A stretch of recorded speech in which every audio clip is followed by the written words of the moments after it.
এবার ডক্টর ইউনূসকে ২৪ ঘন্টার আলটিমেটাম দিল তারেক রহমান। এইদিকে তারেক রহমানের স্ত্রী এবং খালেদা জিয়া দেশে আসতেছেন। দেশে বড় ধরনের একটা ঘটনা ঘটবে বললেন সেনাপ্রধান। বিস্তারিত জানতে ভিডিওগুলো সম্পূর্ণ দেখতে থাকুন। প্রায় ৪ মাস পর আগামী ৫ মে লন্ডন থেকে দেশে ফিরছেন বিএনপি চেয়ারপারসন বেগম খালেদা জিয়া। সাথে আসছেন তার দুই পুত্রবধূ ডাক্তার জোবায়দা রহমান এবং সৈয়দা শর্মিলা রহমানও। আপনি যদি বলেন এই মুহূর্তে ডক্টর মোহাম্মদ ইউনূসের পথে সবচেয়ে বড় বাধার নাম কি? বিএনপি। মাঠের রাজনীতিতে ডক্টর ইউনূসকে হিসাব নিকাশ করে চলতে হয় বিএনপির সামনে। আর এই দৃশ্যটা বাস্তব। বিএনপি যদি কখনো মাঠে নামে তাহলে ডক্টর মোহাম্মদ ইউনূসের সরকার মুহূর্তের মধ্যে এটা ধসে যাওয়ারও কিন্তু সম্ভাবনা রয়েছে। বিএনপির চেয়ারপারসন বেগম খালেদা জিয়া রোববার দেশে ফিরতে পারেন বলে একটি খবর প্রকাশ পেয়েছে সমকাল সহ বিভিন্ন পত্রিকায়। দর্শক, গুরুত্বপূর্ণ একটা খবর, ডাক্তার জোবায়দা রহমানের জন্য পুলিশি নিরাপত্তা চেয়েছে বিএনপি।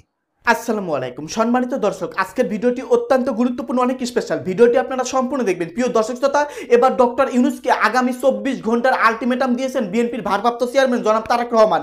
তারেক রহমান বলেছে আগামী ২৪ ঘন্টার মধ্যে ডক্টর ইউনূসকে সিদ্ধান্ত নিতে হবে নির্বাচন কবে হবে, তা না হলে তাকে দেখে নিবে। প্রিয় দর্শক শ্রোতা, এইদিকে আবার খালেদা জিয়া ৫ তারিখে দেশে ফিরতেছেন এবং তার সঙ্গে তারেক রহমানের স্ত্রীও দেশে ফিরতেছেন। যে কোনো মুহূর্তে যে কোনো একটা বড় ধরনের ঘটনা আমাদের বাংলাদেশে ঘটতে চলেছে। প্রিয় দর্শক, বেশি কথা বাড়াবো না, সেনাপ্রধান ইতিমধ্যেই কঠিন অ্যাকশনে যাওয়া শুরু করে দিয়েছেন। আজকের এই ভিডিওটি সম্পূর্ণ দেখলে আপনারা বিস্তারিত বুঝতে পারবেন। তো বেশি কথা না বাড়িয়ে আমরা মূল ভিডিওতে চলে যাই।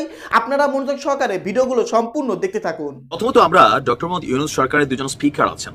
একজন হচ্ছেন ওনার প্রেস সচিব শফিকুল সাহেব, আরেকজন হচ্ছেন পররাষ্ট্রমন্ত্রী তৌহিদ সাহেব।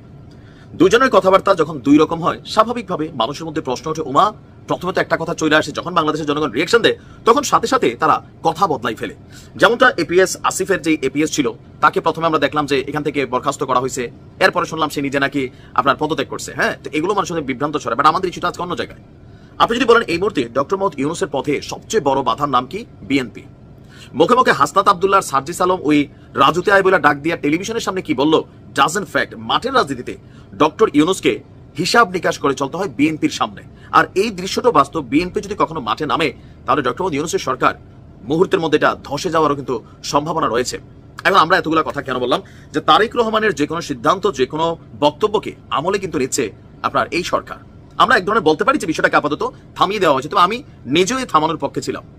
দেখেন, মানবিক করিডোর, শান্তিতে নোবেল পাওয়া ডক্টর ইউনূস এই মানবিক করিডোর যদি না দেয়, ওনার তো এই শান্তির নোবেল প্রাপ্তি নিয়ে প্রশ্ন উঠে যেতে পারে পশ্চিমাদের কাছে। কারণ ওনার বন্ধু কারা? সব পশ্চিমা রাষ্ট্র, জাতিসংঘ বা ইউরোপীয় ইউনিয়ন থেকে শুরু করে যারা আছেন। এখন তারা কবে কেমনে জানি না আমাদের বাংলাদেশের ভেতর দিয়ে মিয়ানমারে যে মানবিক করিডোরের ইস্যুটা ছিল, এটা নিয়ে আলোচনা হইয়া সরকার নীতিগত সম্মতি দিয়ে ফেলছে। তৌহিদ সাহেবের বক্তব্য এরকমই ছিল, তাই না? বাট যখন এটা নিয়ে রাজনৈতিক দলগুলা, জামাত, বিএনপি, আমজনতা, নিরাপত্তা বিশ্লেষকরা এটা নিয়ে কথা বলা শুরু করলেন, তখন পট করে দেখলাম শফিক এসে বললো যে না, এটা মানে হয় নাই, এটা আলোচনা হয়েছে মাত্র, এখানে কোনো নীতিগত সিদ্ধান্ত হয় নাই।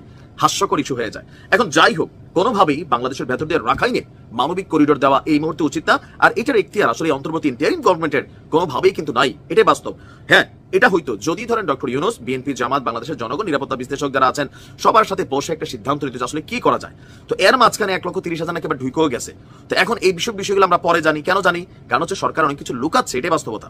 তো এই যে লুকালুকির খেলায় বিএনপির কি বলে যে জনাব তারেক রহমান বলছেন রাখাইনে মানবিক করিডোর দেওয়া না দেওয়ার বিষয়ে সিদ্ধান্তটা নির্বাচিত জাতীয় সংসদ থেকে আসতে হবে। আমিও মনে করি, কারণ সংসদে যারা থাকেন, জনগণের ম্যান্ডেট নিয়ে থাকেন, ভোটের অধিকার নিয়ে থাকেন, তারা রাষ্ট্রের জন্য গুরুত্বপূর্ণ সিদ্ধান্ত নেওয়ার এখতিয়ার রাখেন। কিন্তু এই ইন্টারিম গভর্নমেন্ট এটা কিন্তু সবার মানে ওই সময় ওই মুহূর্তে বিশেষ কারণে এটা তৈরি হয়েছিল।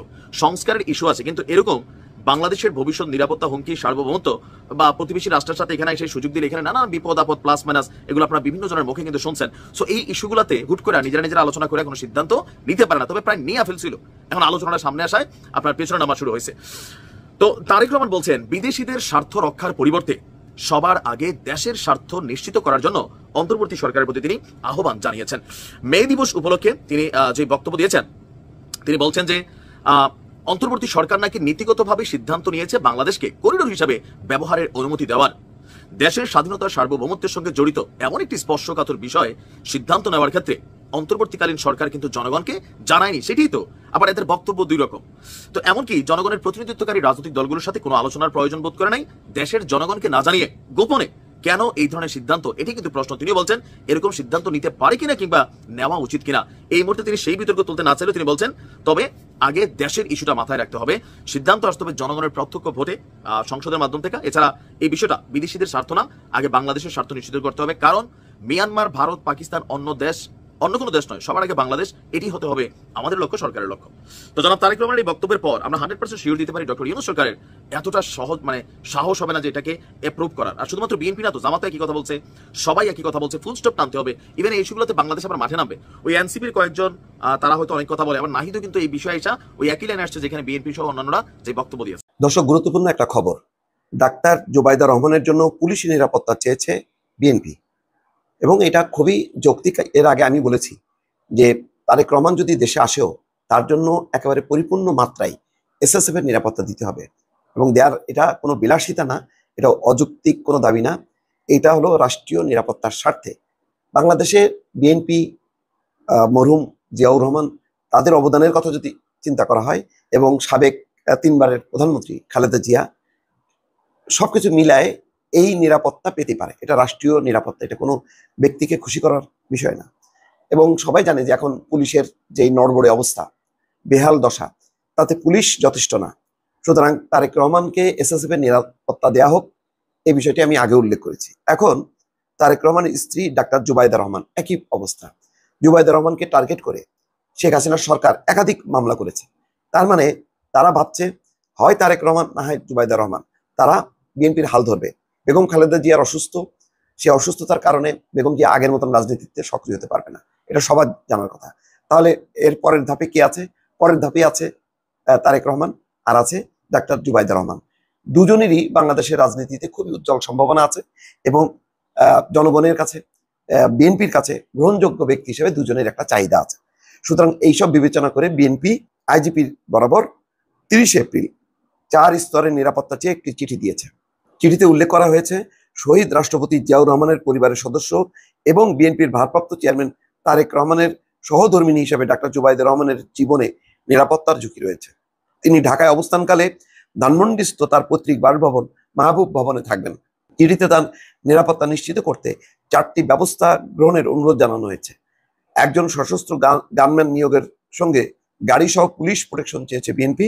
এছাড়া বাসায় পুলিশ প্রহরা এবং বাসার প্রবেশ পথে আর্চওয়ে স্থাপনের জন্য অনুরোধ জানানো হয়। আগামী সোমবার বাংলাদেশ জাতীয়তাবাদী দল চেয়ারপারসন বেগম খালেদা জিয়ার সঙ্গে লন্ডন থেকে দেশে ফিরবেন ডাক্তার জুবাইদা রহমান।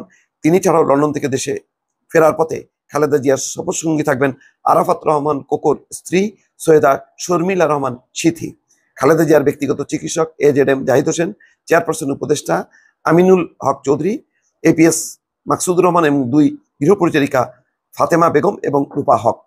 উল্লেখ্য 1/11 সরকারের সময় ডাক্তার জুবাইদা স্বামীর সঙ্গে লন্ডনে চলে যান, এরপর থেকে সেখানে অবস্থান করছেন। তার মানে জুবাইদা রহমানও কিন্তু দীর্ঘ প্রায় 15 বছর পর বা তারও বেশি সময় পর কিন্তু দেশে ফিরছেন।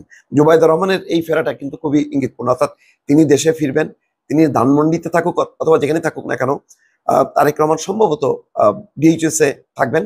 সেই বাসার সংস্কারের কাজ চলছে, তো সেই পুরো সার্বিক বিষয়টা তত্ত্বাবধান করবেন, এবং সেই অঞ্চল, সেখানকার নিরাপত্তা, সেই বিষয়ে তিনি দেখভাল করবেন। এবং তারেক রহমান আসার পর কোথায় থাকবেন, কিভাবে অফিস করবেন, সবকিছু হয়তো তদারকি করবেন জুবাইদা রহমান। কিন্তু জুবাইদা রহমান নিজেই নিরাপত্তা ঝুঁকিতে আছে। সুতরাং সেই প্রেক্ষিতে বিএনপি চিঠি দিয়েছে সরকারের কাছে। আশা করা যায় সরকার এই ব্যাপারে যথাযথ পদক্ষেপ নেবে। বিএনপির চেয়ারপারসন বেগম খালেদা জিয়া রোববার দেশে ফিরতে পারেন বলে একটি খবর প্রকাশ পেয়েছে সমকাল সহ বিভিন্ন পত্রিকায়। কয়েকদিন থেকেই খবরে বলা হচ্ছিল যে তিনি দেশে ফিরবেন। কিভাবে ফিরবেন? অনেকে বলছিলেন যে তার পুত্র দলের ভারপ্রাপ্ত চেয়ারম্যান তারেক রহমান সহ ফিরতে পারেন, কিন্তু না, তারেক রহমান এই মুহূর্তে ফিরছেন না, এটা মোটামুটি নিশ্চিত। 2 পুত্রবধূকে নিয়ে ফেরার সম্ভাবনা আছে বেগম খালেদা জিয়া। আপনারা নিশ্চয়ই জানেন যে একটি বিশেষ চিকিৎসা বা চেক আপের জন্য লন্ডন ক্লিনিকে তিনি ভর্তি হয়েছিলেন, এবং লম্বা সময় তিনি লন্ডনে আছেন। তার মধ্যে কিছুদিন ছিলেন লন্ডন ক্লিনিকে, তারপর তারেক রহমানের বাসায় তিনি অবস্থান করছেন। এই অবস্থায় তেমন কোনো রাজনৈতিক বক্তব্য বিবৃতি তিনি দেননি। মাঝে মধ্যে তিনি বক্তব্য দিয়েছেন 1বার বা 2বার। গুরুত্বপূর্ণ বিষয় ছিল যে জামাতের আমির এবং দলের সিনিয়র নেতারা বেগম খালেদা জিয়ার সঙ্গে দেখা করেছেন, এবং মোটামুটি একটা 2 দল যাতে পারস্পরিক সুসম্পর্কের ভিত্তিতে রাজনীতি করতে পারে, এরকম একটি পরিস্থিতি তৈরি হয়েছে। যাতে প্রতিদ্বন্দ্বিতা হবে, কিন্তু কোনোভাবেই যাতে একেবারে মানে আওয়ামী লীগ বিএনপির যে সম্পর্ক ছিল, যেমন পাল্টাপাল্টি একেবারে এক পক্ষ আরেক পক্ষকে নিশ্চিহ্ন করার যে রাজনীতি, সেই রাজনীতি যাতে না হয়। এখন পর্যন্ত ইনফ্যাক্ট বাংলাদেশের রাজনীতিতে তেমনই আছে, পরস্পরের বিরুদ্ধে বক্তব্য আছে, অবস্থান আছে, কৌশল আছে, কিন্তু এমন না যে এক পক্ষ আরেক পক্ষকে উৎখাত করার মতন। বরং যেই সমস্যাটা আছে সেটা হচ্ছে আভ্যন্তরীণ। এই আভ্যন্তরীণ সমস্যার মধ্যে বিএনপি বেশি জর্জরিত।